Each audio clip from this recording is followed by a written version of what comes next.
The morning of October 24th, 1944 broke humid and oppressive over the Philippine Sea, and aboard the bridge of the heavy cruiser Otago, Vice Admiral Kurita stood motionless before the plotting table, studying reconnaissance reports that should have brought confidence, but instead stirred a cold unease he couldn't quite articulate. The plan was brilliant in its complexity. 3 separate Japanese fleet groups converging on Leyte Gulf to annihilate the American invasion forces that had dared to return to the Philippines, and every calculation suggested that Japan's remaining surface fleet, battleships Yamato and Musashi leading the way, possessed sufficient strength to crush the thin screen of escort carriers supporting General Douglas MacArthur's landing forces. What those calculations hadn't accounted for, what Japanese naval intelligence had fundamentally misjudged in the 28 months since Midway had shattered their carrier striking force, was the sheer impossible scale of American industrial capacity now reaching full maturity in the Pacific theater. If you're enjoying this deep dive into the story, hit the subscribe button and let us know in the comments from where in the world you are watching from today. Kurita was 55 years old, a career naval officer who had commanded destroyers in the First World War, who had risen through the ranks during Japan's naval expansion in the 1930s, who had witnessed both the triumph of Pearl Harbor and the catastrophe of Midway, and who now carried on his shoulders the Imperial Navy's desperate final gamble to disrupt American operations in the Philippines. His face, weathered by decades at sea and etched with the stress of commanding forces in a losing war, revealed nothing of the doubts that gnawed at him as he reviewed the operational plan one final time. The battle scheme called for Admiral Jisaburo Ozawa's Northern Force, built around Japan's 4 remaining aircraft carriers, to lure the American Third Fleet's fast carriers northward away from Leyte Gulf, while Kurita's center force would transit San Bernardino Strait, and Vice Admiral Shoji Nishimura's southern force would push through Surigao Strait, converging on the vulnerable American transports and escort carriers from 2 directions simultaneously. On paper, the plan possessed the elegant complexity that Japanese naval planners favored, multiple forces operating independently, but timed to achieve devastating effect through coordination. In reality, it represented the kind of desperate all-or-nothing operation that nations pursued when they'd run out of better options. The intelligence assessments that formed the foundation of Operation Shogo, the Last Chance Victory Plan, rested on assumptions that Japanese naval staff officers in Tokyo wanted to believe rather than what fragmentary evidence actually indicated. American carrier strength in the Pacific, according to combined fleet intelligence estimates compiled throughout September and early October 1944, consisted of perhaps 8 to 10 fleet carriers supported by light carriers and the slow escort carriers protecting amphibious operations. These numbers, though representing a formidable force compared to Japan's 4 remaining fleet carriers with depleted air groups, seemed manageable if Japanese battleships could close to gun range with the vulnerable American transports and escort carriers. What Japanese intelligence had systematically underestimated, what institutional resistance to accepting unpleasant realities had obscured, was that American shipyards had been delivering new Essex-class fleet carriers at a pace that defied Japanese comprehension of industrial possibility. The Essex-class program, authorized by the United States Congress in 1940, represented American naval construction philosophy at its most pragmatic and terrifying to enemies who couldn't match such production capacity. Each Essex-class carrier displaced approximately 27,000 tons, could operate 90 to 100 aircraft, and embodied design features that balanced speed, protection, and operational capability in a package that American shipyards could build in roughly 18 months from keel laying to commissioning. The first of the class, USS Essex herself, had commissioned in December 1942, and by October 1944, 16 Essex-class carriers had joined the fleet with more under construction at yards from Norfolk to Bremerton. Japanese naval planners, accustomed to thinking in terms of individual vessels of supreme quality like the super battleships Yamato and Musashi, struggled to comprehend an enemy who could simply overwhelm quality through sheer quantity of good enough vessels produced at industrial scale. The cultural and institutional factors that prevented Japanese intelligence from accurately assessing American carrier strength ran deeper than simple miscounting of vessels. Japanese naval officers, trained in a tradition that emphasized individual ship quality and the warrior spirit of crews, found it psychologically difficult to accept that American mass production methods could generate effective combat power. There persisted in Japanese naval circles a belief that rapidly built American carriers would be inferior in design, and that hastily trained American pilots would lack the skill of Japan's veteran aviators. Beliefs that had some validity in 1942, but which had become dangerous fiction by late 1944 as American training programs and combat experience created a new generation of highly competent naval aviators flying from thoroughly capable carriers. This combination of cultural bias and institutional wishful thinking meant that even when reconnaissance reports or intercepted communications suggested American carrier strength exceeded estimates, Japanese analysts dismissed such indicators as exaggerations or misidentifications. The strategic situation facing Japan in October 1944 left no room for the kind of careful defensive posture that might have preserved naval strength for more favorable opportunities. American forces under General MacArthur had successfully leapfrogged up the New Guinea coast throughout 1944, bypassing Japanese strongholds and leaving them isolated and irrelevant. Admiral Chester Nimitz's Central Pacific Drive had seized the Marianas in June and July, placing American B-29 bombers within range of the Japanese home islands and effectively cutting the maritime supply lines that connected Japan's industrial base to the resource-rich territories of Southeast Asia. The loss of the Philippines would complete Japan's strategic encirclement, severing the oil supplies from the Dutch East Indies that fueled what remained of the Imperial Navy. For Japanese military planners facing this grim calculus, Operation Shogo represented not merely a tactical gamble, but existential necessity, a recognition that without access to Southeast Asian resources, Japan's ability to continue the war would collapse within months regardless of how many warships remained in reserve. Aboard Otago on that humid October morning, Admiral Kurita reviewed reports from his scouting aircraft with the careful attention of a commander who understood that incomplete intelligence could doom even the most carefully crafted battle plan. His center force represented Japan's greatest concentration of surface combat power, including the super battleships Yamato and Musashi, whose 18-inch guns could obliterate any American vessel if they could close to gun range, supported by battleships Nagato, Kongo, and Haruna, 12 cruisers, and 15 destroyers. This powerful force had sortied from Lingao roads near Singapore, transited north through the South China Sea, and now approached the Philippine archipelago from the west, scheduled to pass through San Bernardino Strait during the night of October 24th into 25th and fall upon the American forces in Leyte Gulf at dawn. The plan's success depended entirely on Ozawa's northern force successfully decoying the American fast carriers away from the landing area, leaving only the escort carriers and their destroyer screens to face Kurita's battleships. The first indication that Japanese intelligence had catastrophically misjudged American strength came not from reconnaissance aircraft,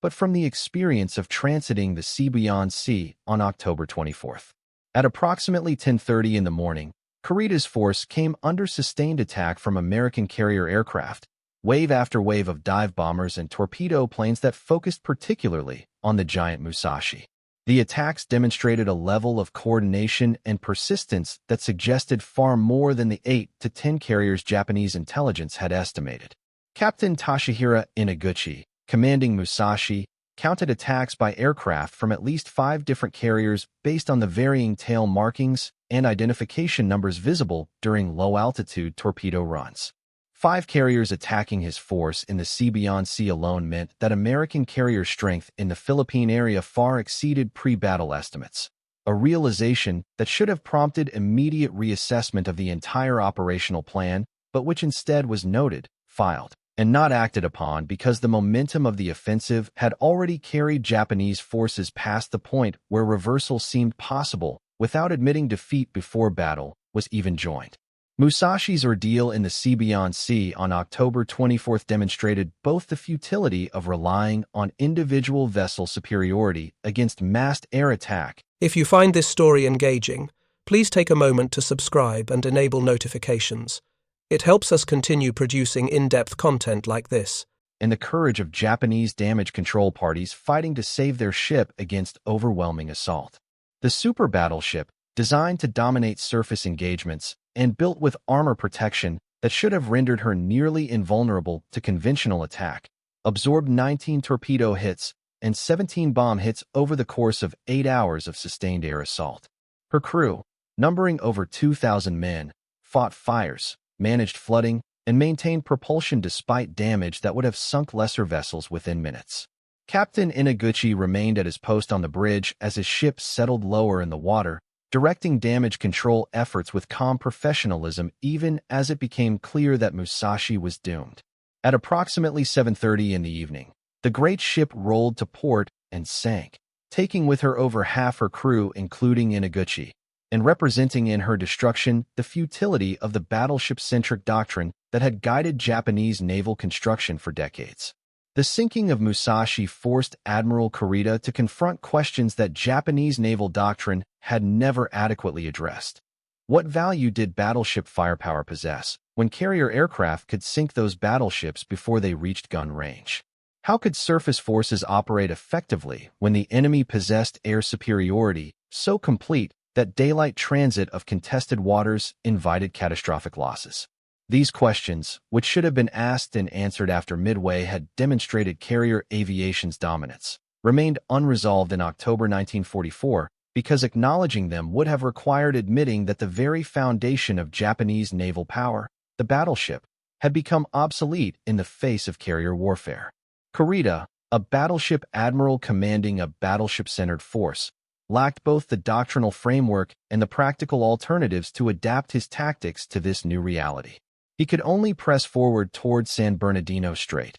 hoping that darkness would provide the protection that his ship's armor and anti-aircraft guns manifestly could not. The intelligence failure that would fully reveal itself in the coming hours extended beyond miscounting American carriers to encompass a fundamental misunderstanding of how American naval aviation had evolved since the desperate days of 1942. Japanese pilots who had attacked Kurita's force in the sea beyond sea demonstrated tactical competence and aggressive determination that bore little resemblance to the relatively inexperienced aviators who had opposed Japanese forces earlier in the war. American dive bomber pilots placed their bombs with precision that suggested extensive training. Torpedo plane crews coordinated their attacks to overwhelm defensive fire coming in from multiple directions simultaneously. Fighter escorts swept aside the few Japanese aircraft attempting to provide air cover, demonstrating superiority in both aircraft performance and pilot skill.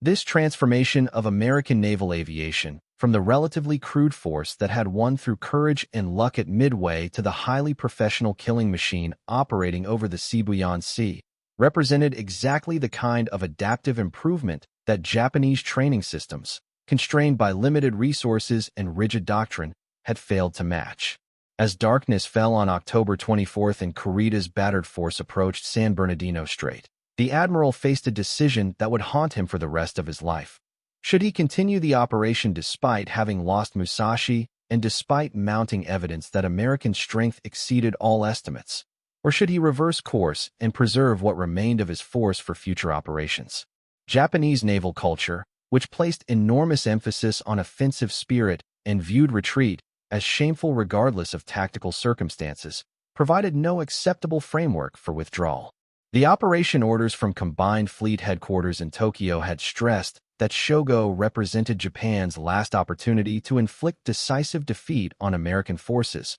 that the fate of the Philippines and perhaps the entire war hung on the success of this operation, and that commanders were expected to press attacks regardless of losses. Kurita, bound by these orders, his own sense of duty, and the knowledge that his fellow commanders Nishimura and Ozawa were already committed to their parts of the plan, decided to proceed through the strait despite his gnawing doubts about what awaited on the other side. The passage through San Bernardino Strait during the night of October 24th to 25th occurred without opposition, a fact that should have struck Japanese commanders as suspicious, but which instead brought momentary relief. American forces, having savaged Kurita's fleet throughout the daylight hours, had apparently failed to station blocking forces in the strait itself, suggesting that perhaps the deception plan had worked and that Admiral William Halsey's Third Fleet carriers had indeed taken the bait and chased Ozawa's northern force away from Leyte Gulf. This interpretation, comforting as it was,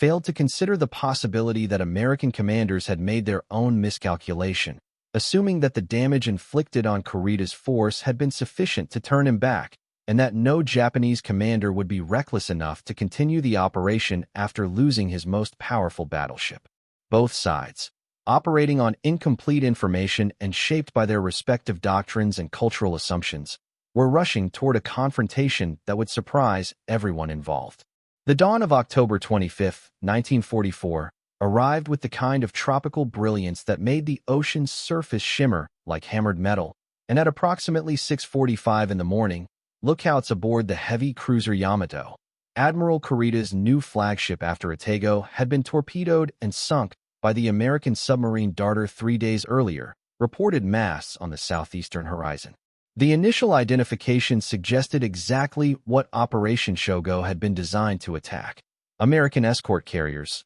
the small flat-top vessels designated CV by the United States Navy, nicknamed Jeep carriers by their crews, and tasked with providing air cover for amphibious operations rather than engaging in fleet actions. These vessels, displacing roughly 8,000 tons and carrying perhaps 28 aircraft each, represented the kind of target that Japanese battleships could obliterate in a surface engagement if they could close to gun range before air attacks became overwhelming. Kurita, who had spent a sleepless night wrestling with doubts about continuing the operation, felt a surge of vindication that perhaps the losses in the Sibuyan Sea had not been in vain, that his force might yet accomplish its mission of destroying American amphibious support vessels and disrupting MacArthur's Philippine invasion. The American force that Kurita's lookouts had spotted was indeed Taffy 3, a unit of 6 escort carriers under Rear Admiral Clifton Sprague, screening the northern approaches to Leyte Gulf and completely unprepared for engagement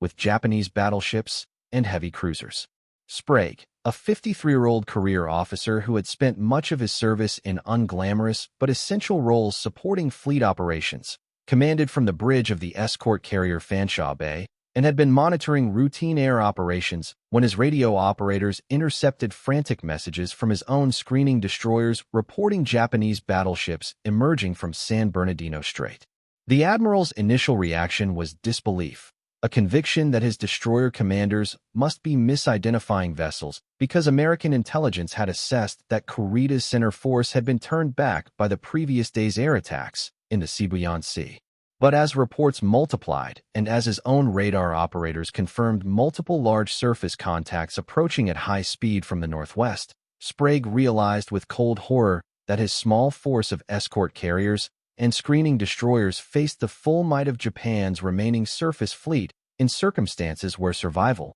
let alone victory, seemed impossible. The engagement that began at approximately 6:59 that morning when Japanese battleships opened fire at extreme range would become known to history as the Battle off Samar, and it would demonstrate both the desperate courage of American destroyer and escort carrier crews and the confused uncertainty of Japanese commanders who couldn't quite believe what their eyes reported. Kurita's heavy units, Yamato's 18-inch guns joined by the 16-inch batteries of Nagato, and the 14-inch guns of Kongo and Haruna, began firing at the American carriers from ranges exceeding 20 miles, their shells raising towering columns of colored water around Sprague's fleeing vessels as Japanese gunners attempted to adjust their aim against targets disappearing intermittently in rain squalls. The American escort carriers, capable of perhaps 18 knots maximum speed compared to the Japanese battleship's 30 knots, began a desperate run toward the southeast, launching every available aircraft and calling frantically for assistance from any American forces within range, while their escorting destroyers and destroyer escorts turned back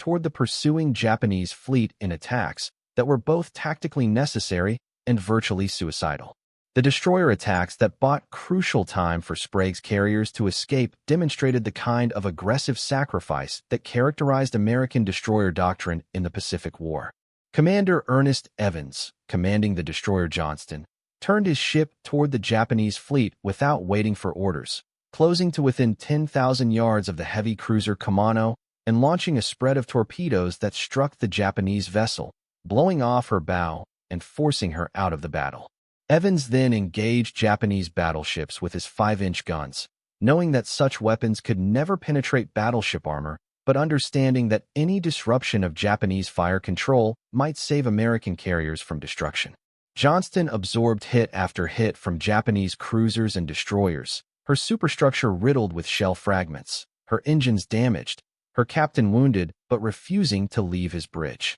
The destroyer Hull, under Commander Leon Kempberger, made repeated torpedo runs against Japanese battleships despite taking over 40 hits that left her dead in the water and sinking. The destroyer escort Samuel B. Roberts, smallest of the American warships engaged, closed to within 4,000 yards of Japanese heavy units to ensure her torpedoes would find targets, absorbing punishment that would kill 90 of her crew before she capsized and sank. The confusion that characterized the Japanese side of the engagement revealed how thoroughly Kurita's officers had been shaped by expectations that bore no relation to the reality unfolding before them. As Japanese heavy units pursued the fleeing American carriers, reports began reaching Yamato's flag bridge that didn't match the expected profile of escort carriers making their last stand. The American vessels were launching aircraft in numbers that seemed excessive for CVs. The screening destroyers were fighting with a determination and tactical sophistication that surprised Japanese commanders accustomed to viewing American surface forces as inferior in night combat and aggressive tactics. Most troubling, the American carriers themselves, though clearly damaged and fleeing desperately, demonstrated a resilience under fire that suggested they might be something other than the thin-skinned escort carriers intelligence had identified. Captain Toshitaka Ami, Kurita's operations officer, noted in his subsequent action report that the intensity of American air attacks from the carriers suggested either that the escort carriers possessed larger air groups than intelligence estimated or that additional American carriers were operating in the vicinity and coordinating their aircraft with Taffy 3's desperate defense. The American aircraft launched from Taffy 3's escort carriers and from Taffy 1 and Taffy 2 further south demonstrated the kind of improvised ferocity that desperation creates. Many of the aircraft, launched so hastily that they carried whatever ordnance happened to be available rather than optimal anti-ship weapons, made dry runs against Japanese vessels after expending their bombs and torpedoes, diving on battleships and cruisers to disrupt their fire control and divert attention from the vulnerable carriers. Fighter pilots strafed Japanese bridge structures with 50 caliber machine guns that could never penetrate armored conning towers, but which forced Japanese officers to take cover and interrupted the careful coordination that gunnery required. Torpedo bombers whose weapons had already been dropped circled Japanese formations at mast-top height, drawing anti-aircraft fire and creating the impression of continuous air attack. This aerial harassment, combined with the destroyer attacks and the rain squalls that intermittently obscured targets, created among Japanese commanders a growing sense that the tactical situation was far more complex and dangerous than initial reports had suggested. At approximately 9:11 in the morning, after 2 hours of chaotic pursuit and combat, Admiral Kurita made the decision that would define his legacy and symbolize the exhaustion of Japanese naval offensive capability. He ordered his forces to cease action and withdraw northward away from Leyte Gulf. The specific factors that drove this decision remain subject to debate in subsequent decades, with Kurita himself providing various explanations in post-war interrogations and memoirs. What seems clear from contemporary records is that the admiral had become convinced, based on the intensity of air attacks, the determination of destroyer resistance, and the apparent resilience of the American carriers under fire, that he faced not escort carriers but fleet carriers, and that continuing the engagement would likely result in the destruction of his entire force without achieving the objective of disrupting American amphibious operations. This conclusion, though factually incorrect regarding the identity of the vessels his force had been engaging, proved prophetically accurate regarding the broader strategic situation awaiting any Japanese force that penetrated further into Leyte Gulf. The withdrawal decision brought immediate protests from Kurita's subordinate commanders, particularly the aggressive younger officers who argued that they stood on the verge of achieving the operation's objective and that turning back now would render all the previous day's losses meaningless. Captain Ami later recounted that the flag bridge became a scene of barely controlled argument as staff officers attempted to convince Kurita to reverse his withdrawal order. Rear Admiral Tamiji Kiyanagi, Kurita's chief of staff, pointed out that the American carriers, though putting up fierce resistance, had clearly been damaged and that several appeared to be sinking or dead in the water. Commander Tanasuke Otani, the fleet gunnery officer, reported that Japanese heavy units had scored numerous hits and that with perhaps another hour of pursuit, the surviving American carriers would be within certain killing range. Yet Kurita, exhausted by 3 days of continuous combat, haunted by the loss of Musashi, and increasingly convinced that he faced a trap rather than a vulnerable target, refused to reconsider. His force would retire northward, regroup, and await further orders from Combined Fleet Headquarters in Tokyo. The actual composition of American carrier forces operating in support of the Leyte invasion, which Japanese intelligence failed to accurately assess even after 3 days of combat, would have staggered any Japanese naval officer who had witnessed the desperate shortages and improvisation that characterized Japanese carrier operations in late 1944. Admiral Halsey's Third Fleet, which had indeed been decoyed northward by Ozawa's sacrifice force, but which remained within potential striking range of Leyte Gulf, included 8 Essex-class fleet carriers: Essex, Lexington, Bunker Hill, Wasp, Hornet, Hancock, Intrepid, and Franklin. Additionally, 8 Independence-class light carriers accompanied the fleet carriers, providing additional air groups that brought Halsey's total embarked aircraft to over 1,000 planes. The escort carriers that Kurita had actually engaged off Samar represented merely the close support element of an American naval aviation presence in the Philippines that exceeded in sheer numbers the entire combined strength of all Japanese land-based and carrier aviation in the region. The Essex-class carriers that formed the backbone of American striking power in late 1944 embodied everything that Japanese naval construction philosophy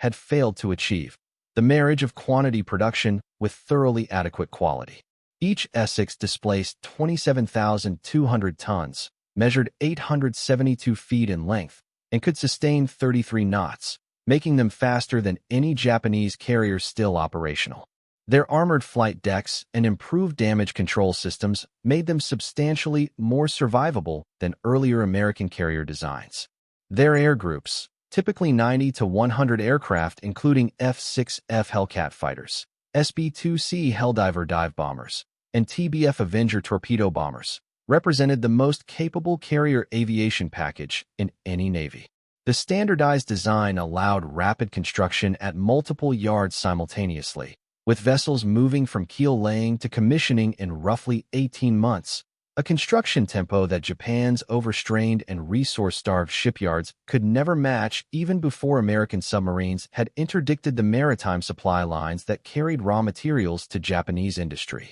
The industrial capacity that generated American carrier strength in 1944 operated at a scale that Japanese planners had understood intellectually but had never emotionally accepted as real. American shipyards in 1944 employed over 2 million workers across dozens of facilities from Atlantic to Pacific coasts. The Kaiser shipyards alone, using revolutionary modular construction techniques, could build a Liberty ship merchant vessel in an average of 42 days from first cut of steel to launching. Naval construction, though more complex and time-consuming than merchant vessels, still proceeded at rates that would have seemed impossible to peacetime observers. The Philadelphia Naval Yard, Newport News Shipbuilding, Brooklyn Navy Yard, and West Coast facilities operated around the clock in 3 shifts, their workers motivated by both patriotism and the excellent wages that wartime industry paid, producing not merely carriers but the entire supporting infrastructure of cruisers,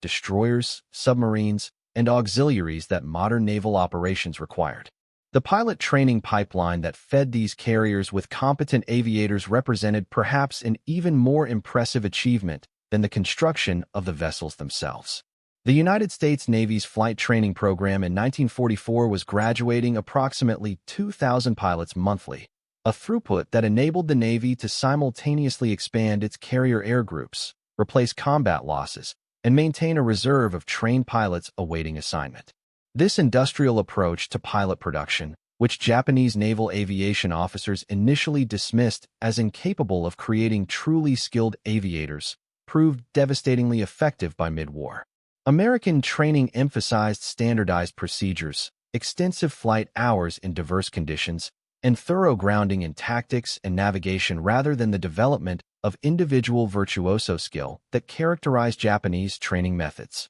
The result was a large pool of pilots who might individually be less skilled than Japan's veteran aviators, but who collectively, through superior numbers, adequate training, and excellent aircraft, overwhelmed the smaller and increasingly depleted Japanese pilot population. The strategic implications of this industrial disparity, which should have been apparent to Japanese planners before Pearl Harbor, but which had been dismissed or minimized through cultural bias and wishful thinking, now manifested in the Philippine Sea with crushing clarity. For every carrier Japan lost, replacement required years of construction with no guarantee that trained pilots and aircraft would be available to embark. For every American carrier sunk, and the Japanese had managed to sink several through 1944's campaigns, 2 or 3 new Essex-class vessels joined the fleet within months, fully equipped and manned by competent crews. This asymmetry, brutal in its arithmetic simplicity, meant that any strategy based on attrition against American naval forces was fundamentally doomed. Japan could not sink American carriers faster than American shipyards could build them, could not kill American pilots faster than American training commands could graduate them, and could not damage American industrial capacity faster than American factories could expand production. The only viable Japanese strategy after Midway's disaster had been negotiated settlement or defensive operations designed to make American victory so costly that political will for continuing the war might erode. Yet Japan's military leadership, trapped by institutional momentum and cultural imperatives that made acknowledgement of defeat unthinkable, had instead committed to Operation Shogo, gambling the Navy's remaining strength on a decisive engagement that could never truly be decisive, because the forces Japan destroyed would be replaced while Japanese losses were permanent. The moment when this reality fully penetrated Japanese naval consciousness came not during the confused combat off Samar, but in the 72 hours following Kurita's withdrawal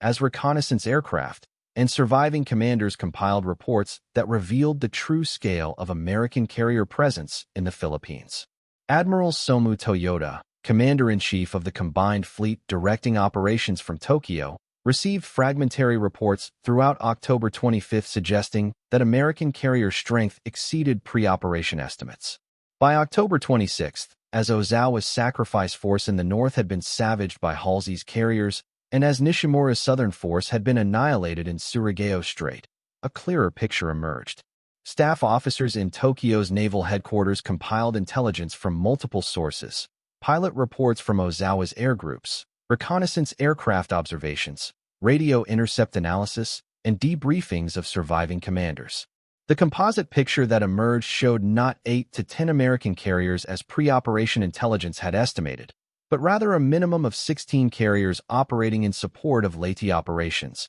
with 8 Essex-class fleet carriers in Halsey's 3rd Fleet alone. The intelligence assessment completed on October 27 and briefed to Admiral Toyota and the Naval General Staff marked a watershed moment in Japanese strategic thinking, the point where denial became impossible and where the full scale of American industrial achievement had to be confronted. Captain Kami Takahashi, who had served as the intelligence officer compiling carrier strength estimates, later wrote in his memoir that the briefing room in Tokyo fell silent as he presented the revised assessments showing 16 American carriers in the Philippines, with more en route from Pearl Harbor and still more completing workup training in American waters. The numbers suggested that American carrier strength in the Pacific theater had reached approximately 30 fleet and light carriers operational or nearly so, with escort carriers numbering over 70 vessels providing close air support for amphibious operations. Against this massive force, Japan could field 4 carriers with severely depleted air groups and a land-based air force that American attacks had steadily attrited throughout the summer and fall of 1944.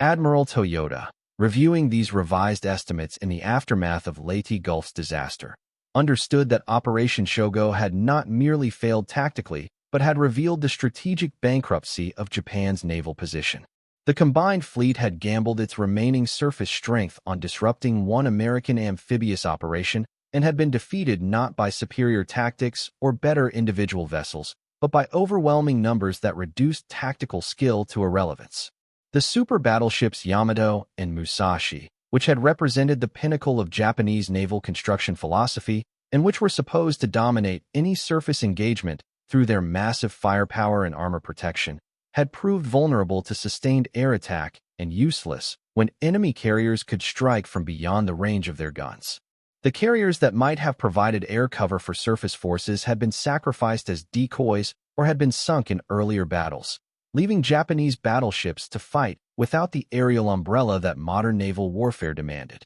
The institutional assumptions that had guided Japanese naval development for 2 decades, that qualitative superiority in individual vessels could offset quantitative disadvantage, that warrior spirit and tactical excellence could overcome material inferiority, had been tested to destruction in the Philippine Sea and found catastrophically inadequate. The human dimension of this strategic awakening manifested in various ways across the Japanese naval command structure, from Admiral Toyota in Tokyo to Kurita withdrawing northward from Leyte Gulf to the surviving officers of Musashi treading water in the sea beyond, waiting for rescue that would come too late for hundreds of their comrades. Captain Toshihira Inaguchi's final message from Musashi before communications failed, recovered from survivors, and included in post-war historical compilations, expressed not merely tactical situation reports, but a kind of bewildered recognition that the vessel he commanded, designed to be the ultimate expression of naval power, had been rendered obsolete by weapons and tactics that Japanese doctrine had insufficiently prepared against. Commander Mitsuo Fukuda, the Pearl Harbor attack leader who now served as a staff officer analyzing Leyte Gulf's results, wrote in his diary entry for October 27 that we have discovered too late that the Americans have built a navy that makes our own efforts appear pitiful by comparison, that our intelligence failures have been comprehensive and systemic, and that continuing the war serves no purpose beyond ritual suicide on a national scale. The formal communication that would later be characterized as Japanese admirals telling Tokyo, "We cannot win," actually consisted of a series of operational assessments and strategic recommendations compiled between October 27 and October 30, 1944, as the full scope of the Leyte Gulf disaster became apparent to combined fleet headquarters. These documents, preserved in captured Japanese naval records and later analyzed by American intelligence officers during the occupation,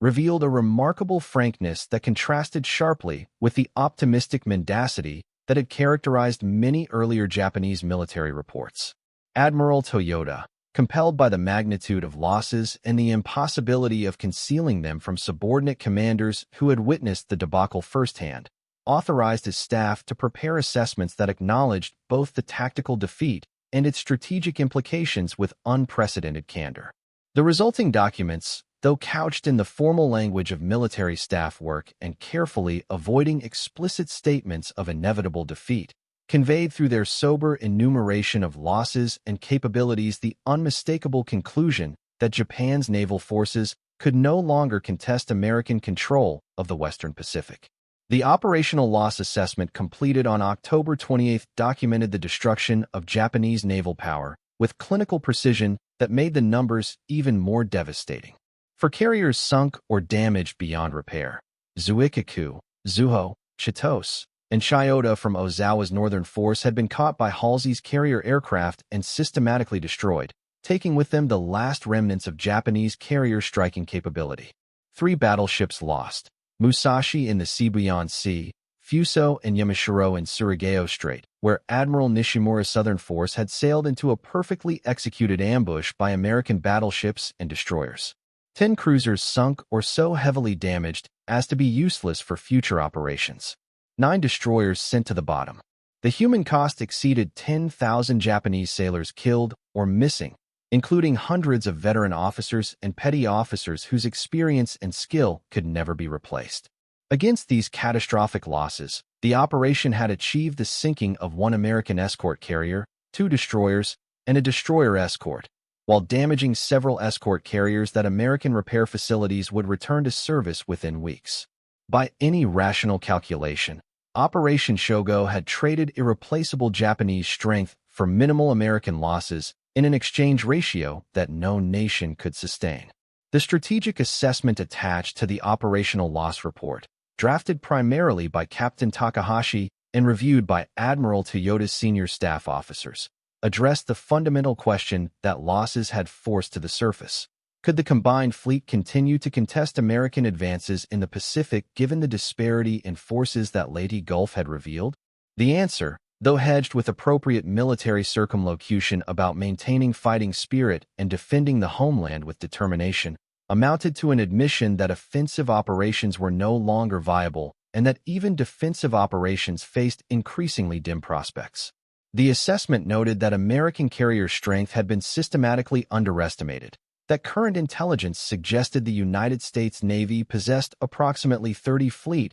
and light carriers operational or working up with more under construction, and that this force represented air striking power against which Japan's remaining surface fleet could not operate without air cover that Japan no longer possessed the carriers to provide. The document recommended that surviving heavy units be preserved for homeland defense rather than risked in further offensive operations, that land-based air forces be concentrated on defending critical supply lines rather than dispersed in futile attacks against American invasion forces, and that all available resources be directed toward building defensive positions in the home islands for the final battle that now appeared inevitable. Admiral Toyoda's response to these assessments, conveyed in conferences with Naval General Staff officers and in private meetings with senior commanders, revealed a man wrestling with the implications of strategic bankruptcy while constrained by institutional and cultural imperatives that made explicit acknowledgement of defeat impossible.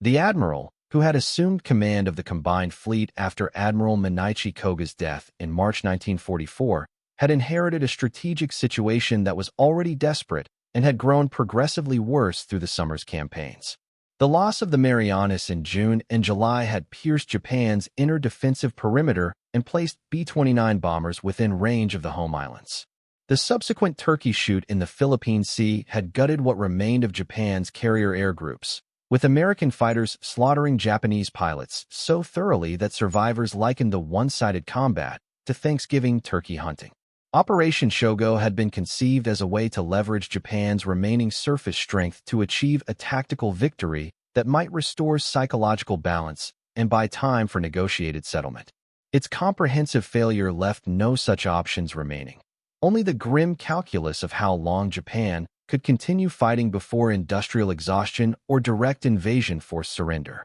The communication from Toyoda to subordinate fleet commanders dispatched on October 30th, while not explicitly stating that victory was impossible, conveyed through its instructions and toned the recognition that Japan's naval war had entered its terminal phase. The message directed that surviving heavy units withdraw to home waters, that no further major offensive operations be undertaken without explicit authorization from Tokyo, that all available aircraft be concentrated for homeland defense rather than dissipated in attacks against American invasion forces, and that commanders begin preparations for coastal defense operations, assuming American invasion of the Philippines would proceed unopposed by major fleet units. This directive, so contrary to the offensive doctrine that had characterized Japanese naval operations since Pearl Harbor, represented an implicit admission that the combined fleet could no longer meaningfully contest American naval supremacy in the Western Pacific. Subordinate commanders, reading these instructions,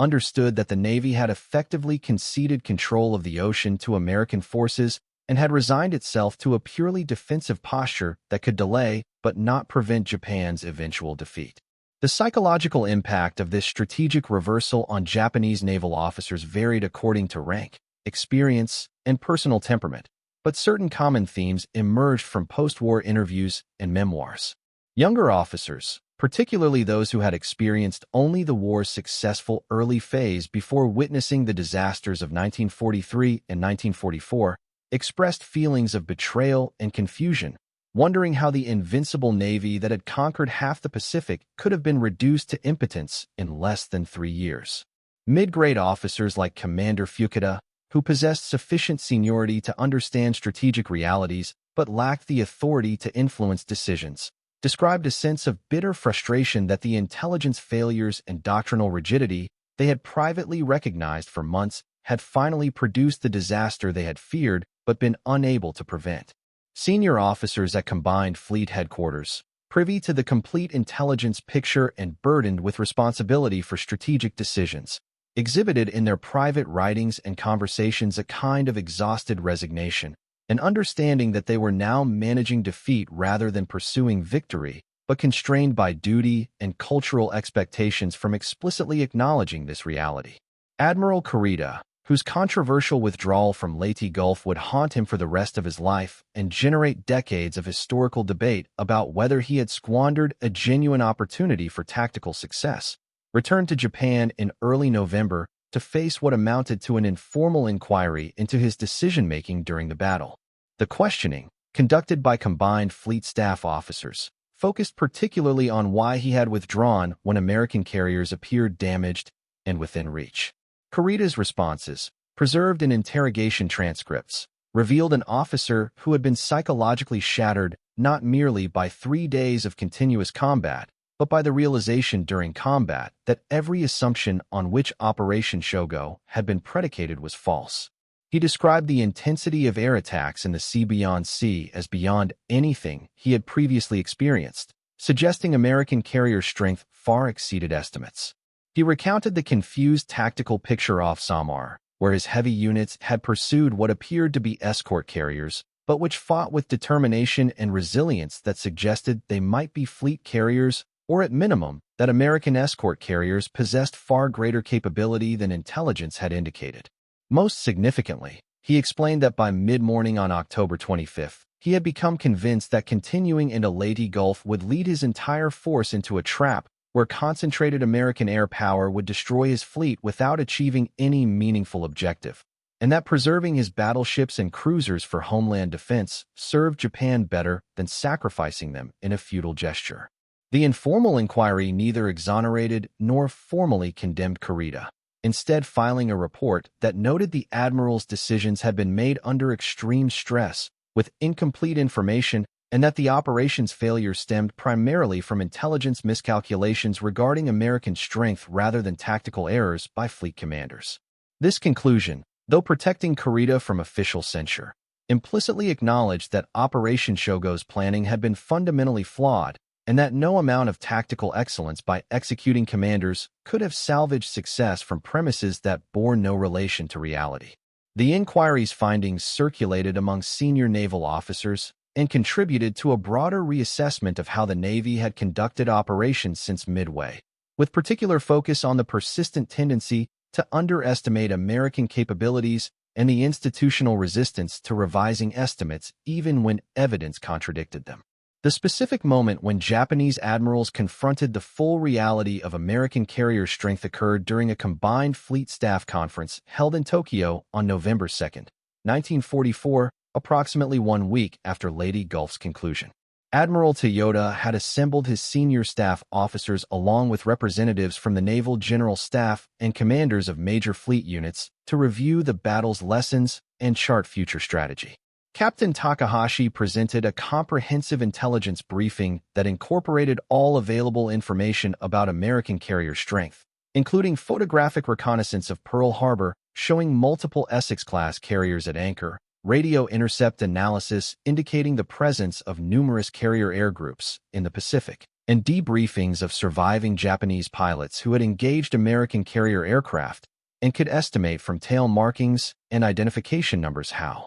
many different carriers were operating in the Philippines area. The composite picture showed unambiguously that American carrier strength had reached levels that Japanese pre-war planning had never contemplated as possible, that the industrial capacity, which had seemed so distant and theoretical in December 1941, had matured into overwhelming concrete superiority by late 1944. The conference room's atmosphere, described by multiple participants in post-war accounts, grew increasingly somber as Takahashi methodically detailed American strength. When he reached the conclusion that the United States Navy currently operated approximately 30 fleet and light carriers with more completing construction at rates of 2 to 3 vessels monthly, several officers audibly gasped despite the military formality that usually governed such meetings. Admiral Toyota, listening without visible emotion, finally asked the question that every officer present was contemplating.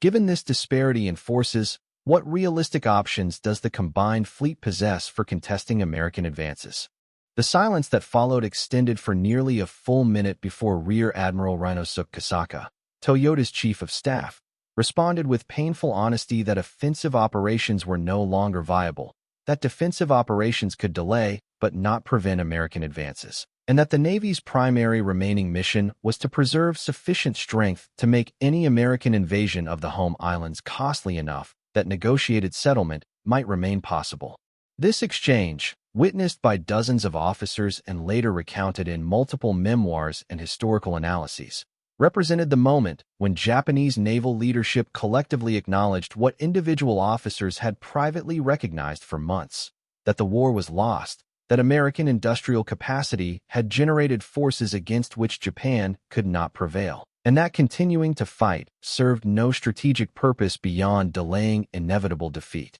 The cultural and institutional constraints that prevented explicit admission of this reality in official communications or public statements made the private acknowledgement no less significant. Japanese admirals, bound by duty to continue fighting and constrained by a military culture that treated surrender or defeatism as unthinkable disgrace, would continue issuing operations orders and preparing defensive plans throughout the winter and spring of 1945. Yet the clarity that emerged from the November 2nd conference informed all subsequent planning with the understanding that they were now managing the endgame of a lost war rather than seeking paths to victory. The human cost of the intelligence failures and strategic miscalculations that culminated at Leyte Gulf extended far beyond the 10,000 sailors who died in the battle itself. The decision to commit the combined fleet's remaining strength to an operation premised on systematically inaccurate assessments of enemy capabilities meant that when American forces invaded Okinawa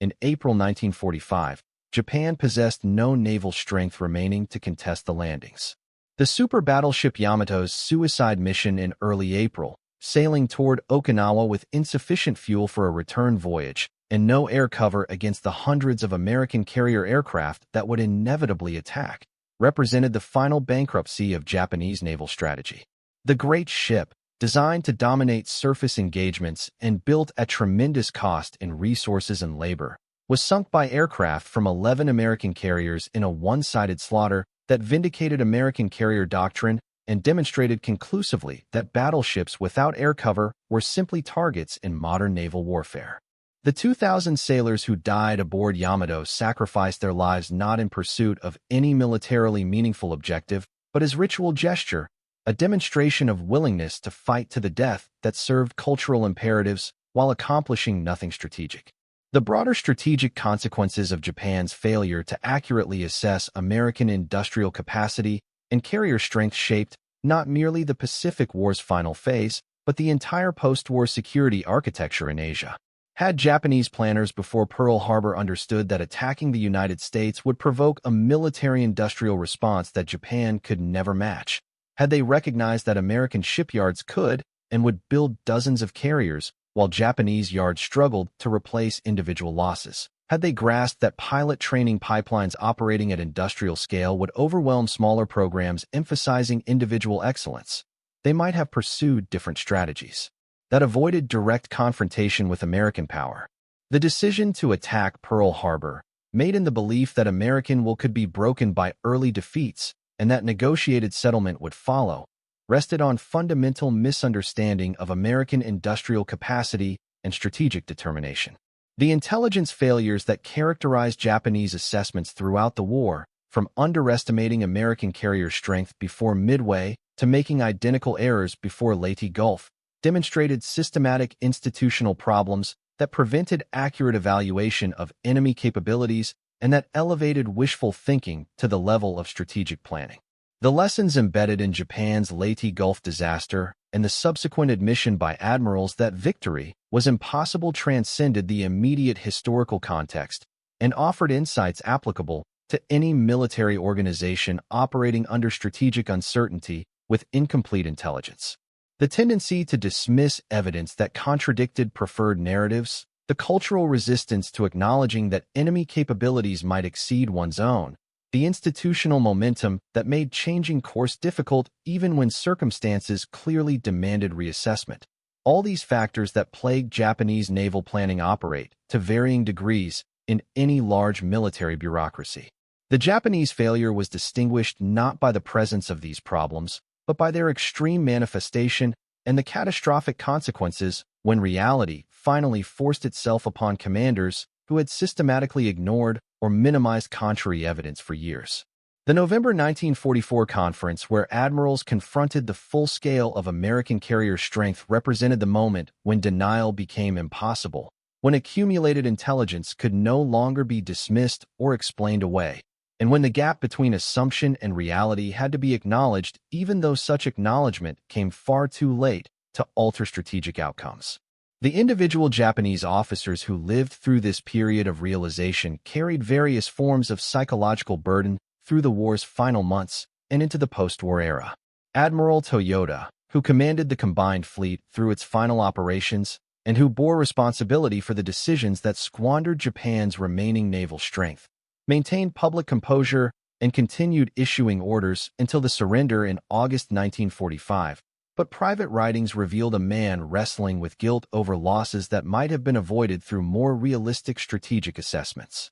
Admiral Kurita, forever associated with the controversial Leyte Gulf withdrawal, spent post-war decades defending his decisions while also acknowledging in later interviews that the entire operation had been misconceived from the start and that no tactical brilliance could have overcome the fundamental intelligence failures regarding American strength. Commander Fukuda, who had led the Pearl Harbor attack that initiated the war and who survived to witness Japan's complete defeat, became in post-war years an advocate for reconciliation and a critic of the military culture that had led Japan into a war it could never win, arguing that the intelligence failures were symptoms of deeper institutional problems that elevated political considerations above military realities.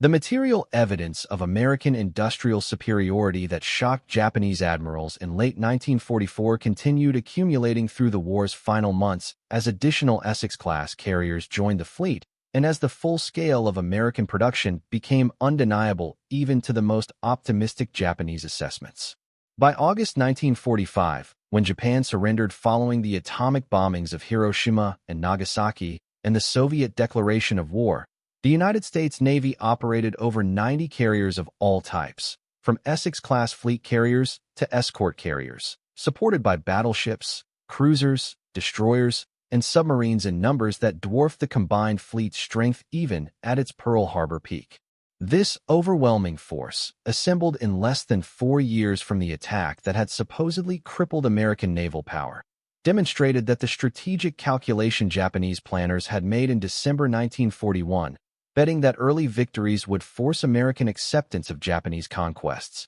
had been catastrophically wrong. The industrial giant that seemed so distant and unmilitarized in 1941 had awakened, mobilized, and produced military force at a scale that made Japanese efforts appear, in Commander Fukuda's bitter phrase, pitiful by comparison. The human dimension of this story, the experiences of individual Japanese sailors and officers who witnessed their navy's destruction and who understood before their government officially acknowledged it that the war was lost, deserves remembrance alongside the strategic and operational analysis. These men, whether serving in combined fleet headquarters in Tokyo where they compiled the intelligence assessments showing American strength, or commanding vessels in the Philippine Sea where they faced overwhelming American air power, or treading water in the Pacific after their ships were sunk waiting for rescue that might never come, all experienced the psychological trauma of watching carefully nurtured beliefs about Japanese superiority and inevitable victory collapse under the weight of observable reality. Many carried guilt over their participation in a war they came to recognize as unjust and unwinnable. Others struggled with the cognitive dissonance between their training, which emphasized that Japanese warriors never surrendered or acknowledged defeat, and their lived experience of comprehensive military failure. The post-war years saw some of these officers, Fukuda prominent among them, embrace pacifism and work toward reconciliation with former enemies, while others retreated into bitter silence or maintained defensive justifications of decisions that historical analysis has not treated kindly. The November 1944 moment when Japanese admirals effectively told Tokyo that victory was impossible though not phrased in such blunt language in official communications, marked a turning point in how Japan's military leadership understood their strategic situation. The institutional momentum of war, the cultural imperatives that made explicit acknowledgement of defeat unthinkable, and the lack of any political mechanism for seeking negotiated settlement before unconditional surrender meant that this private recognition among naval officers could not immediately translate into policy changes that might have shortened the war or reduced casualties. Yet the clarity that emerged from Leyte Gulf's disaster informed all subsequent Japanese military planning with the understanding that they were now fighting to make American victory as costly as possible in hopes that prohibitive casualties might modify demands for unconditional surrender rather than fighting to achieve any positive strategic objectives. This shift from seeking victory to managing inevitable defeat, from offensive operations to purely defensive preparations, represented the strategic bankruptcy that American industrial capacity and carrier strength had imposed on Japanese naval forces by late 1944. Thank you for watching. For more detailed historical breakdowns, check out the other videos on your screen now and don't forget to subscribe.